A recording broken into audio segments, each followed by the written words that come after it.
Welcome everyone to the 2020 Ride for Cancer powered by BMO Bank of Montreal opening ceremonies.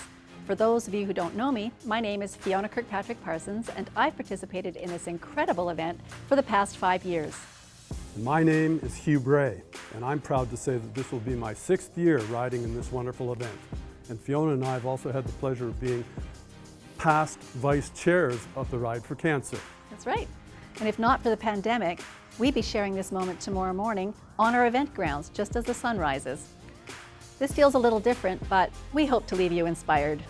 So thank you folks for joining us this evening. Stick with us for a few exciting announcements later on in this video, but first, some greetings from the host organization, the wonderful folks from the QE2 Foundation.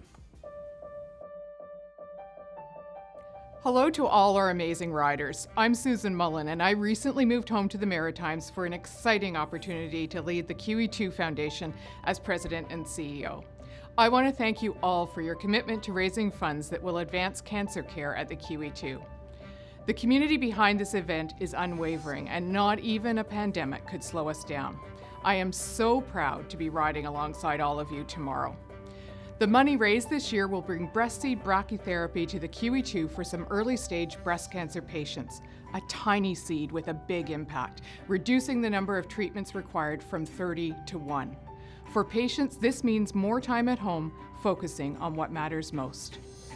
Bringing these types of innovative cancer treatments to the QE2 has never been so important in healthcare. Over the last 5 years, Ride for Cancer, powered by BMO Bank of Montreal, has raised more than $2.6 million net. All thanks to our riders, generous donors, our volunteer crew, and of course our valued sponsors.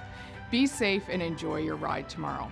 And hang tight to hear our total funds raised in just a few minutes. And now a word from Justin Scully on behalf of our presenting sponsor, BMO Bank of Montreal. Stay safe.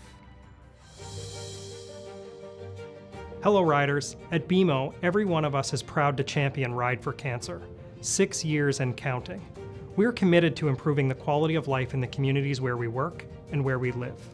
Your hard work, training, and fundraising has all come down to this moment. I can speak on behalf of our entire team at BMO and say we are honored to be part of such an amazing event that transforms cancer care here at home for all Atlantic Canadians. Thank you for sticking with us and for being a part of our record-breaking success in 2020. Thanks to Susan and Justin for kicking us off. Tomorrow is about coming together as a community, having fun, and raising funds to transform local cancer care here at home. That's right, Fiona. We've all been touched by cancer, and that's why we ride. Speaking of funds raised, leading the way as our top fundraiser right now is Mr. Donnie Clow. Give it up for Donnie. He's raised over $27,384. Wow, that is outstanding. Our top team is Evolve Fitness, led by Michelle McIntosh, who recently faced her own battle with breast cancer. Evolve Fitness is our largest team in event history with over 150 riders and have currently raised over $160,000. I know. Absolutely incredible, Fiona. And way to go, Team Evolve. And to you, Michelle, for leading this pack of dedicated riders and fundraisers. A big thanks to all of our teams, our individual riders, and our virtual riders. You should all be incredibly proud. Each one of you has stepped outside of your comfort zone. You've stepped up and raised funds during this incredibly difficult time in our history. Well done. Well done. I couldn't agree more, Hugh. Our riders have pushed themselves on behalf of every patient and family in Nova Scotia facing the fight against cancer, and for people like Mel.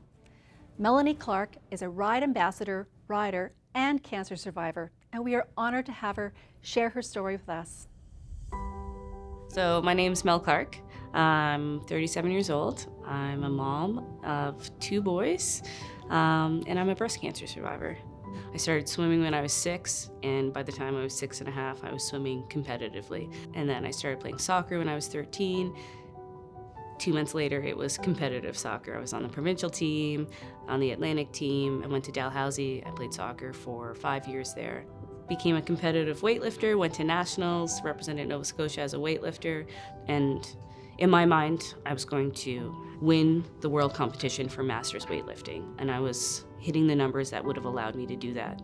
And so that was the only thing I had in my mind, was to take care of my family and to win a world championship. I was diagnosed when I was breastfeeding my first child, so I was weaning him, and I noticed a lump in my breast. And 2 weeks after that, I was told I had cancer, and within a month, I was having my breast removed. I know what it's like to face physical pain. It's not that I handled it really well. I was devastated every single time there was a roadblock in front of me. What if I need chemo? What if I don't survive this? What if I have to go through treatment and I can't have children again? But I think what it did for me was show me that there's another side to it. Even if on that other side it looks completely different and I look completely different, there is another side, and you just start building again. Kept my mind focused on having more kids, on growing my family, on my goals, not the what ifs. After I had my breast and my lymph nodes removed, it was probably 2 months later that we were pregnant with my second child.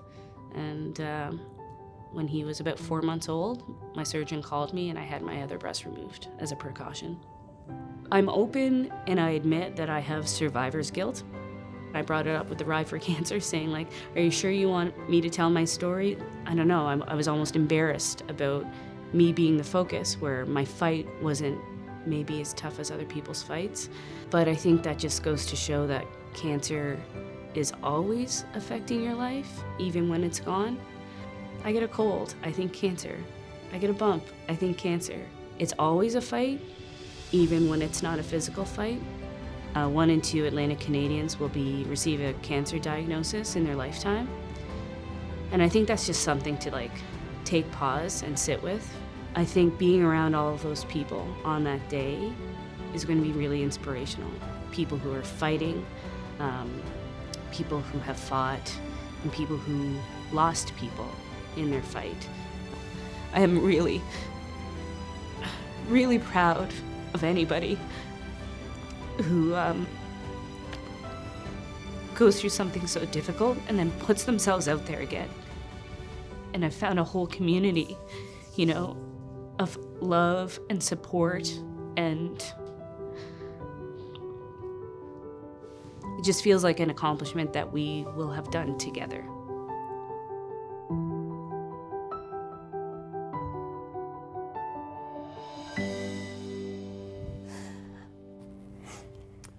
Thank you for sharing your journey with us, Mel.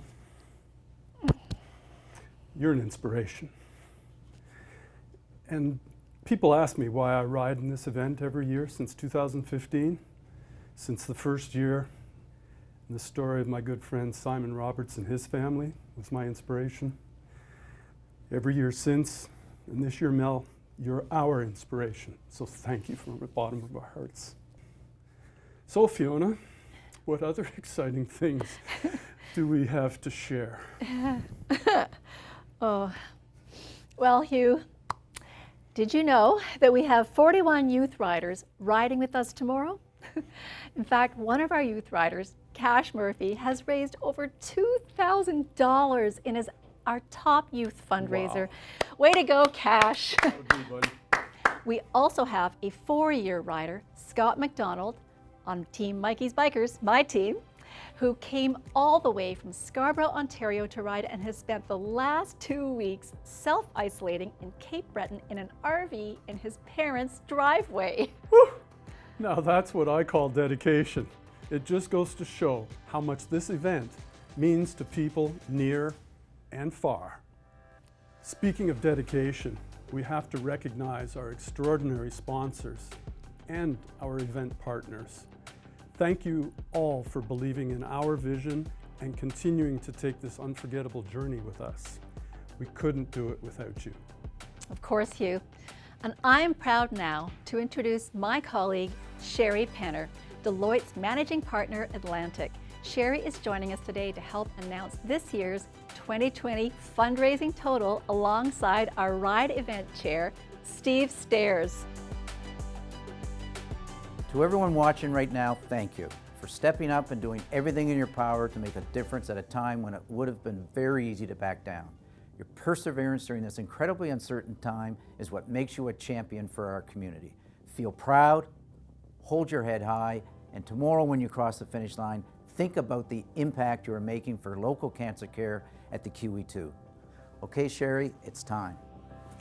Okay, well, we are very proud at Deloitte to have not only participated as a team in the Ride for Cancer for the past 5 years, but also, of course, to be a sponsor and partner of this incredible event. So without further ado, we are pleased to announce this year's fundraising total of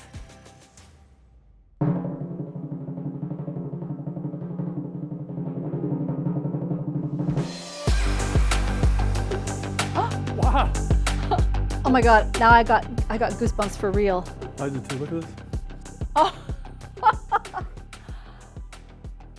oh my God. Wow! I'm speechless. Oh, Our rider community has overcome so many obstacles in this of all years.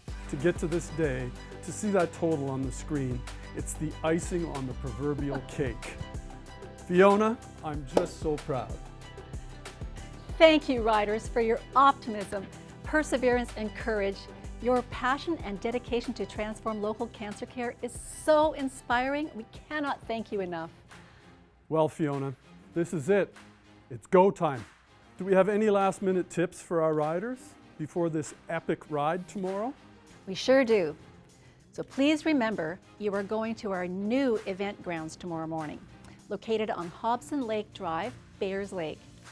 While we have parking available on Susie Lake Crescent, please consider carpooling with another rider or getting dropped off at our designated rider drop-off zone.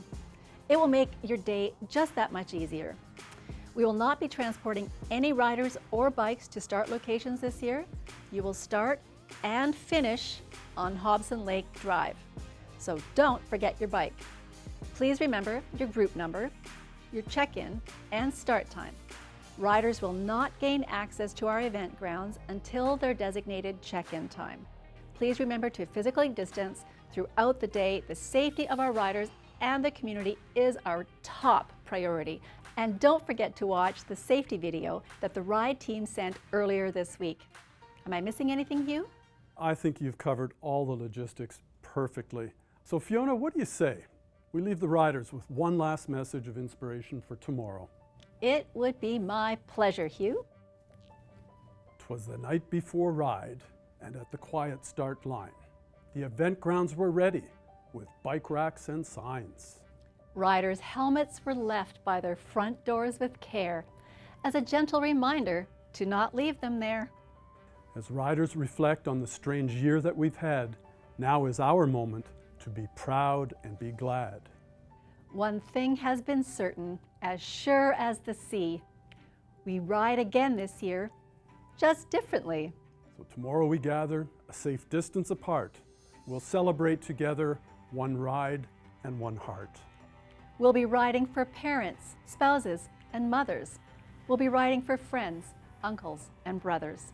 But it's not just about the challenge they're facing, it's the cancer care that we're funding and the impact we're making. Signing off now, wishing you sweet dreams and good night. It's time to rest up. Tomorrow we face the fight. Oh.